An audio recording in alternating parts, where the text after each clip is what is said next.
I'm motivated by fear. Fear of fear. I hate being scared to do something. It's very simple. This is what I believe, and I'm willing to die for it. Yeah. Period.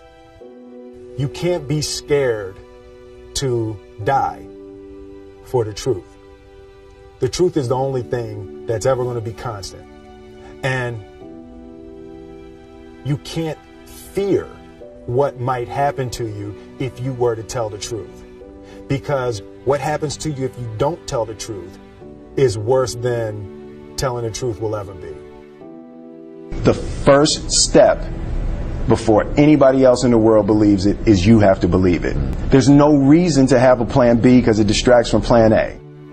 And I think psychologically, the advantage that gives me over a lot of people that I have been in competition with in different situations is it's difficult to take the first step when you look how big the task is. The task is never huge to me. It's always one brick.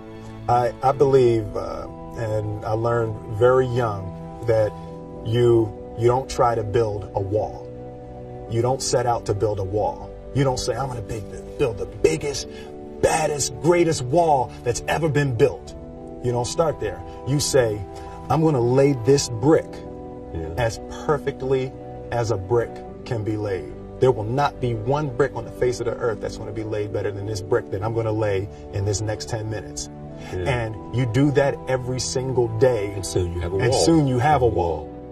I've never really viewed myself as particularly talented. Where I excel is ridiculous, sickening work ethic. You know, while the other guy's sleeping, I'm working. While the other guy's eating, I'm working. The separation of talent and skill is one of the greatest misunderstood concepts for people who are trying to excel, who have dreams that want to do things. Talent you have naturally. Skill is only developed by hours and hours and hours of beating on your craft.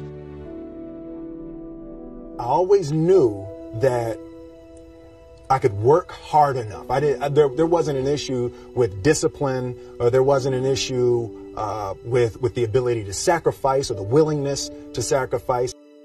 There's no easy way around it. No matter how talented you are, your talent is going to fail you if you're not skilled. You know, if you don't study, if you don't work really hard and dedicate yourself to being better every single day. This one year, my father had his shop, and he decided for whatever reason that he wanted a new wall on the front of his shop. So he tore down probably about 16 feet high and probably about 30 feet long. He just completely tore the wall down, and my brother and I had to dig a 6-foot hole. We for the foundation. For the foundation. And we would mix in the concrete by hand. A year and a half. We were building this wall for a year and a half. Every day after school, we would come in, mixing concrete, putting it in the hole, doing it. And it was just myself and my little brother. And I remember standing back, looking at that wall, saying, there's going to be a hole here forever. A year and a half later, we laid the final brick. And my father stood back with my brother and I know he planned this. He says he didn't, but I know he had been planning this and writing this for his for the past 2 years. But we stood back, we looked at the wall, and he looked at me and my brother and said, "Don't y'all never tell me that you can't do something," and walked into the shop. As a child, my parents always told me you could be whatever you want to be. You could do whatever you want to do. And you know, that office, that position, the highest office on the face of the earth, it was something I heard my parents saying it, but I didn't totally believe it. Yet I went out in the world and I carried myself and I held my head high and I stood there and I looked people in their eyes and I talked to people as if I was deserving of everything that this planet has to offer. I really want to say to children out there and to people who are watching, Confucius said one time, he who says he can and he who says he can't are both usually right.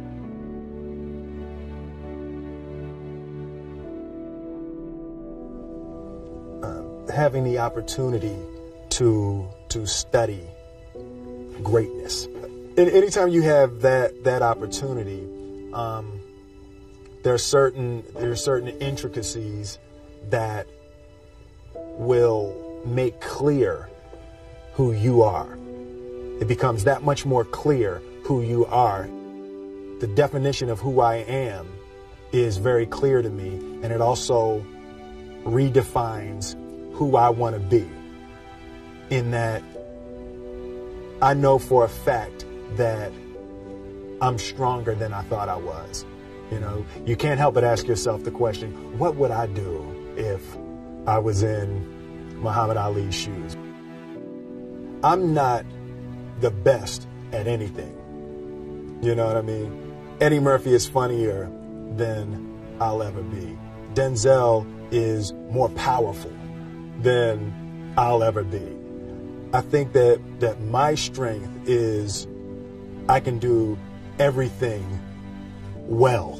You know, I can do a little bit of everything, and that's what I concentrate on to be my strength. I'll never be able to compete with Denzel. I enjoy connecting with people and ideas, and you know, I have a mission statement. So every year for probably the past 10 years, I've worked out a mission statement for myself. And for the last few years, the mission statement has stayed the same, and it's been improve lives, right? So when I go into something, I'm looking for how the quality of this piece could potentially improve lives. But it's all along the way. It's when you make the movie and how you're interacting with people in the process. And the concept of improving lives runs through the center of everything I do. And then I realized that the way to improve lives is to continually improve yourself, right? So with that, every morning when I get out of the bed, I haven't fixed everything in the world yet, so there's always something to do. I want my life, I want my work, my family, I want it to mean something. If you are not making someone else's life better, then you're wasting your time. You know, like your life will become better by making other lives better. A few months ago, I said that I believe that if I chose to, I could be the president of the United States. And I think as I've had a chance to intellectualize why I said that. Yeah. And I think that there's a certain delusional quality that all successful people have to have. You have to believe that something different than what has happened for the last 50 million years of history. You have to believe that something different can happen. The one thing that I truly tried to communicate in the interpretation of Ali is the complex simplicity of greatness. And how greatness is not this wonderful, esoteric, elusive, God-like feature that only the special among us will ever taste. You know, it's something that truly exists in all of us. Loss is bound to joy. Like pain and suffering are bound to joy. The being able to survive something is actually a big part of being able to find that next wave of joy. You appreciate smaller things. I hated being scared, that I didn't want to even take the meeting. I just hated that being scared to do something. And I think what developed in my early days was the attitude that I started attacking things that I was scared of.